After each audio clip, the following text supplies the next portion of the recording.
ये कहानी एक सुंदर युवती के जीवन की है जिसका नाम साक्षी था। वह एक छोटे से गांव में रहती थी जहां हर कोई उसकी सुंदरता और नेकदिली की सराहना करता था।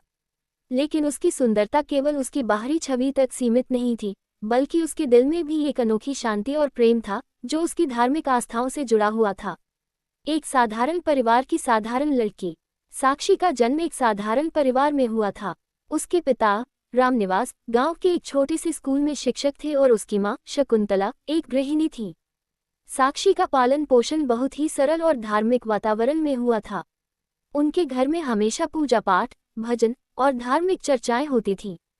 बचपन से ही साक्षी ने भगवान के प्रति श्रद्धा और आस्था को अपने जीवन का हिस्सा माना था। गांव के मंदिर में हर सुबह उसकी मां और वह साथ में पूजा करने जाती थी। साक्षी का मानना था कि भगवान में विश्वास रखना जीवन की कठिनाइयों का सामना करने का सबसे अच्छा तरीका है। उसका हृदय भी बहुत बड़ा था और वह दूसरों की मदद करने में हमेशा आगे रहती थी। उसके दिल में एक गहरी इच्छा थी कि वह भगवान की भक्ति में अपनी पूरी जिंदगी समर्पित कर दे। एक दिन का परिवर्तन। एक दिन गांव में एक बड़ा उत्सव आयोजित किया गया जो विशेष रूप से भगवान कृष्ण की पूजा के लिए था। यह उत्सव हर साल होता था, लेकिन इस बार का उत्सव कुछ खास था क्योंकि इस बार गांव के प्रमुख पुजारी ने घोषणा की थी कि इस साल भगवान कृष्ण के मंदिर में एक विशेष रथ यात्रा निकाली जाएगी जिसमें गांव के हर व्यक्ति को शामिल होने का मौका मिलेगा। साक्षी भी इस उत्सव के लिए बेहद उत्साहित थी। उसने भगवान कृष्ण के मंदिर में अपनी तैयारी शुरू कर दी और उत्सव के दिन बहुत सजा संवर कर मंदिर पहुंची। वहां उसे एक नया अनुभव हुआ। उत्सव के दौरान साक्षी ने देखा कि सब लोग अपने अपने तरीके से पूजा कर रहे थे, लेकिन उनमें से कुछ लोग स्वार्थी थे जो केवल दिखावे के लिए पूजा कर रहे थे। कुछ लोग तो सिर्फ रथ पर चढ़ने और उत्सव में शामिल होने के लिए वहां आए थे। लेकिन साक्षी ने महसूस किया कि असली भक्ति और धर्म केवल बाहरी आडंबर से नहीं बल्कि दिल से की जाती है। उसने ठान लिया कि वह केवल दिखावे के लिए नहीं बल्कि सच्चे दिल से भगवान की भक्ति करेगी। यह विचार उसके मन में गहरे बैठ गया और उसने खुद से वादा किया कि वह अब अपनी भक्ति में और अधिक सच्चाई और समर्पण लाएगी। साधना और तप। उस दिन के बाद साक्षी ने अपने जीवन में एक नया मोड़ लिया। उसने अपने दिन की शुरुआत प्रार्थना और ध्यान से की। वह हर रोज सुबह जल्दी उठकर न केवल अपने व्यक्तिगत पूजा पाठ में समय बिताती बल्कि गांव के अन्य लोगों की मदद भी करती।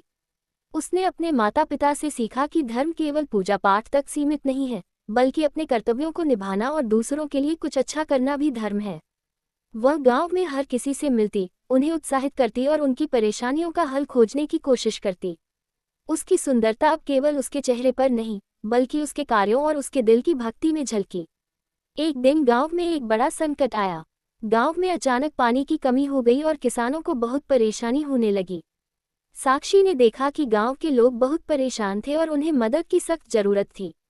उसने गांव के प्रमुख से अनुरोध किया कि वह एक दिन का उपवासी अनुष्ठान रखे ताकि भगवान से वर्षा की प्रार्थना की जा सके। गांव के लोग साक्षी की बातों को सुनकर उत्साहित हुए और उन्होंने इस अनुष्ठान में भाग लेने का निर्णय लिया। साक्षी ने पूरे गांव को एकत्र किया और उन्होंने मिलकर भगवान से वर्षा की प्रार्थना की। उनका विश्वास था कि भगवान उनकी प्रार्थना सुनेंगे। भगवान का आशीर्वाद। उस दिन के बाद अगले ही दिन गांव में तेज बारिश शुरू हो गई।